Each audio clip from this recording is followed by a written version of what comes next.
بسم اللہ الرحمن الرحیم رب اشرح لی صدری ویسر لی امری واحلل عقدۃ من لسانی یفقہوا قولی۔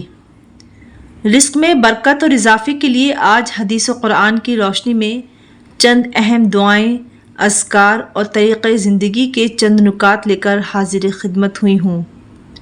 ایک دینی بھائی نے اس طرف خصوصی توجہ فرمائی اور دلائی کہ فی زمانہ امت مسلمہ رزق کی تنگی سے بارہا جوجھ رہی ہے، جس کے باعث اکثر مسلمان راہ راست سے ہٹ کر رزق میں کشادگی کے لیے غلط راستہ اپنا لیتے ہیں، جو اسلامی احکام کے مطابق حرام کے زمرے تک جا پہنچتی ہے۔ اس کے لیے 8 پوائنٹ یا 8 نکات ہیں۔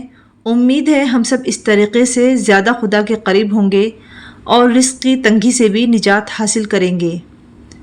رزق اللہ تعالیٰ کی جانب سے عطا کردہ نعمت ہے۔ حلال رزق میں اضافے کے لیے یہ عمل کریں۔ نمبر 1، سب سے پہلے اللہ پر یقین رکھنا ہے کہ وہ آپ کے لیے بہترین بندوبست کرے گا۔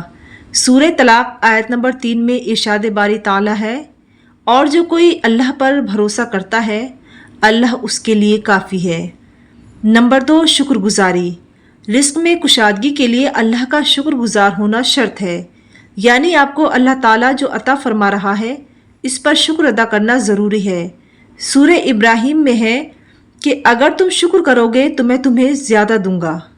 نمبر 3، صدقہ اور خیرات کریں۔ صحیح مسلم کی حدیث ہے کہ صدقہ مال کو کم نہیں کرتا بلکہ اس میں اضافہ کرتا ہے۔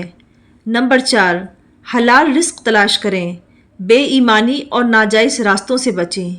نمبر 5، نماز کی پابندی کریں، نماز فجر کے بعد رزق میں کشادگی کے لیے دعا مانگیں۔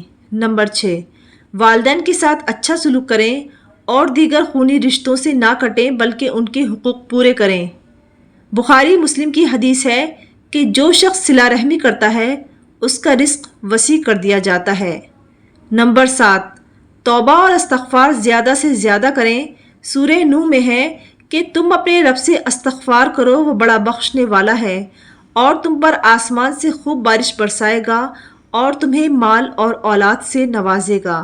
نمبر 8، ترمذی کی حدیث ہے صبح کو اٹھ کر یہ دعا پڑھیں، اللہم اکفنی بحلالک عن حرامک واغننی بفضلک عمن سواک، جس کا ترجمہ ہے اے اللہ مجھے حلال روزی عطا فرما اور حرام سے بچا اور اپنا فضل دے کر دوسروں سے بے پرواہ کر دے۔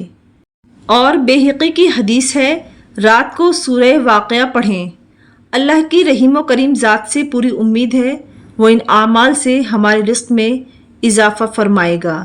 صدق اللہ العظیم۔